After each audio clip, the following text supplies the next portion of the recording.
Hello guys, मैं हूं साहिल सैनी। एक बार फिर से आप सभी लोगों का स्वागत करता हूं हमारे चैनल टेक बाय सैनी में और उम्मीद करता हूं आप सभी लोग बिल्कुल ठीक है।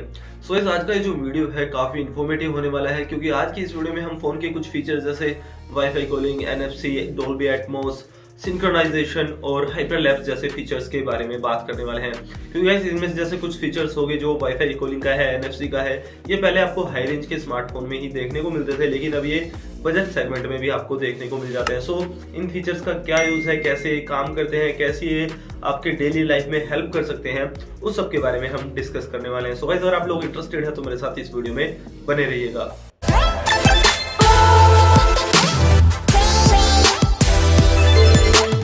सो गाइस, सबसे फर्स्ट में हम बात करते हैं वाईफाई कॉलिंग के बारे में।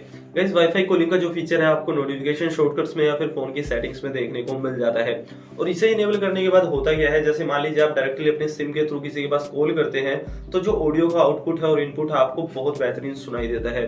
सो मान लीजिए जैसे आप कहीं पे ऐसी जगह जहां पे आपके फोन के नेटवर्क ठीक नहीं आते, तो आप वहां से किसी को कॉल करोगे तो जो आवाज है आपको काफी कट कट के सुनाई देती है, बिल्कुल खराब आवाज आती है। लेकिन अगर आपके आसपास के एरिया में वाईफाई है और आपका फोन उससे कनेक्टेड है और आपके फोन में वाईफाई कॉलिंग का फीचर है, तो अगर आपने उस फीचर को इनेबल किया हुआ है तो आपको बिल्कुल HD क्वालिटी की जो ऑडियो है उसकी इनपुट और आउटपुट देखने को मिल जाएगी। सो गाइस, वाईफाई कॉलिंग का यूज करने के लिए आपको ना ही तो कोई थर्ड पार्टी ऐप को इंस्टॉल करने की जरूरत है, ना ही कोई आपको एडिशनल चार्ज लगने वाला है।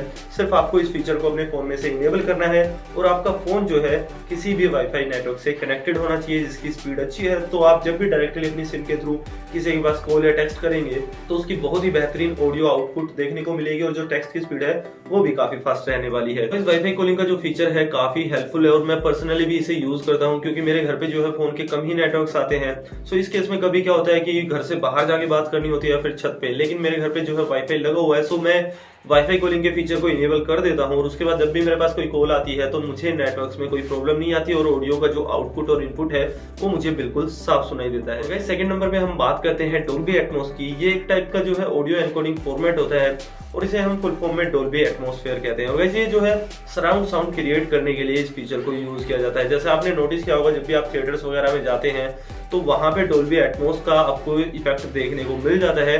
जैसे कि आप मान लीजिए कहीं पे आपसे स्क्रीन पे मूवी चल रही है तो उसमें लग रहा है कि हेलीकॉप्टर, आपके मूवी में जो भी सीन चल रहा है कि लेफ्ट साइड से हेलीकॉप्टर गया है या फिर राइट साइड से, तो आपको डोल्बी एटमॉस के थ्रू वो चीज ऐसे लगती है कि हाँ ये चीज जो है लेफ्ट साइड से गई है या फिर राइट साइड से। सो हमारे फोन में ये फीचर होता है, लेकिन जो हमारा फोन होता है उसमें आपको सिंपल स्पीकर्स देखने को मिलते हैं और साथ ही अगर हम ईयरफोन में उसको सुनते हैं तो वहां पे हम थोड़ा इस चीज को महसूस कर सकते हैं। लेकिन वहां पे भी जो हमारा फोन है थोड़ा इस चीज को आउटपुट देने में पूरा पॉसिबली काम नहीं करता क्योंकि हमारे फोन में सिर्फ दो ही चैनल्स रहते हैं, राइट और लेफ्ट। लेकिन जो डोल्बी एटमॉस का जो प्लेस है, जैसे थिएटर्स रहते हैं, उसमें अलग अलग प्लेस पे जो स्पीकर्स हैं उनकी लोकेशन रहती है और अलग अलग चैनल के थ्रू आपको वो साउंड सुनाई देती है। लेकिन हमारे ईयरफोन में और जो हमारा फोन है वहां पे या तो सिंगल स्पीकर रहता है और हमारे ईयरफोन में दो ही चैनल्स रहते हैं, राइट और लेफ्ट। तो यहाँ पे जो है हमें इस साउंड इफेक्ट का इतना मजा या फिर इतना एहसास नहीं होता जितना हम किसी थिएटर में या फिर हमारे घर पे जो होम थिएटर होते हैं उसमें भी हमें अलग अलग चैनल चाहिए होते हैं इस साउंड इफेक्ट को महसूस करने के लिए। सो ये चीजें हम वहां पे ज्यादा महसूस कर सकते हैं। और गाइस, थर्ड नंबर पे हम बात करते हैं NFC की। और NFC का फुल फॉर्म होता है नियर फील्ड कम्युनिकेशन। और गाइस, NFC के थ्रू हम जो नियर बाय डिवाइस रहते हैं उनके साथ पेयरिंग कर सकते हैं, पेमेंट जो है हमारी उसके थ्रू कर सकते हैं या फिर जो डाटा ट्रांसफर होता है वो भी इजिली हम NFC के थ्रू करते हैं।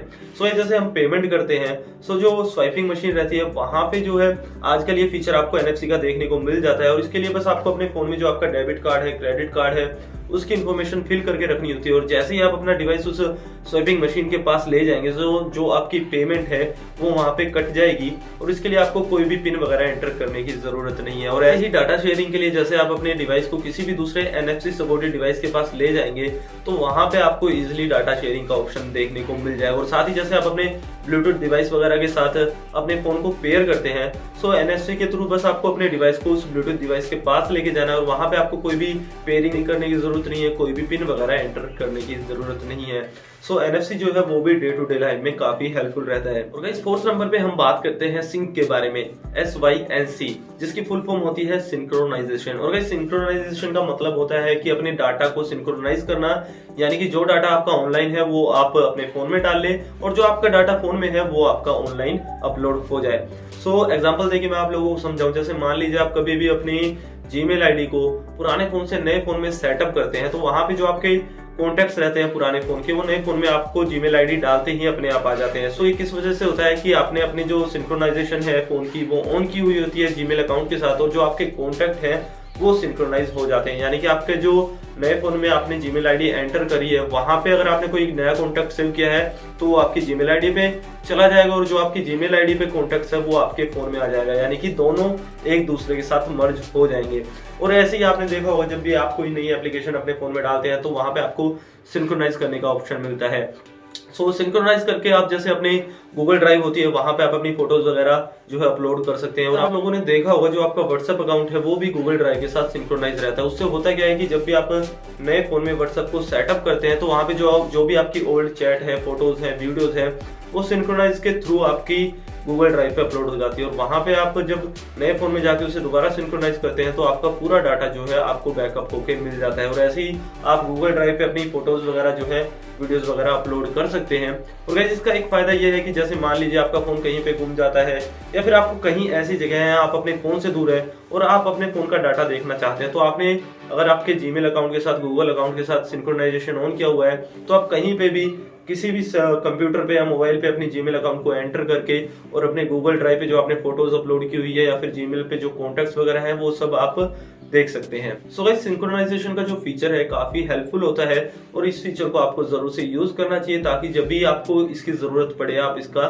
यूज कर सके। और गाइस एंड पे हम बात करते हैं हाइपरलैप्स या फिर टाइम लैप्स की, और ये जो फंक्शन होता है आपको आपके फोन के कैमरा में देखने को मिल जाता है। और गाइस इस फंक्शन में होता क्या है कि एक वीडियो रिकॉर्डिंग का मोड है और इसमें अगर आप वीडियो रिकॉर्ड करते हो तो उसमें जो है आपको मान लीजिए आपने एक वीडियो रिकॉर्डिंग स्टार्ट की रही और वो की आपने 10 सेकंड की, तो उसका जो एक्चुअल टाइम रहेगा रिकॉर्डिंग का वो 10 सेकंड रहने वाला है, लेकिन आपको जो वीडियो की आउटपुट मिलेगी वो 3 से 4 सेकंड की ही मिलेगी, क्योंकि यहाँ पे जो वीडियो रिकॉर्ड होती है उसमें बीच बीच में फ्रेम ड्रॉप्स हो जाते हैं। यहाँ पे इस वीडियो फॉर्मेट में वीडियो रिकॉर्डिंग करने का फायदा ये है कि आपको कम स्पेस में ज्यादा बड़ी वीडियो रिकॉर्ड हो जाती है। लेकिन यहाँ पे बस इस फॉर्मेट में आप जो है ऑडियो वगैरह रिकॉर्ड नहीं कर सकते, बस सिंपली आपकी जो है वीडियो रिकॉर्डिंग होगी और वो भी काफी फास्ट मूव में रिकॉर्ड होने वाली है। सो ये भी काफी यूजफुल फीचर है। अगर आपको कोई लॉन्ग रन में वीडियो शूट करनी है और उसमें आपको अपनी ऑडियो वगैरह नहीं डालनी तो आप इस फॉर्मेट का यूज करके वीडियो रिकॉर्ड कर सकते हैं। सो गाइस ये थी हमारी आज की वीडियो और मैं उम्मीद करता हूँ वीडियो आप लोगों के लिए हेल्पफुल रही होगी।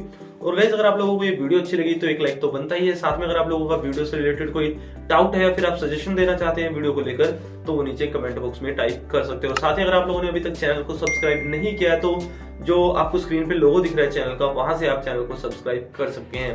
So thanks for watching this video, मिलते हैं नेक्स्ट वीडियो में, तब तक के लिए बाय बाय।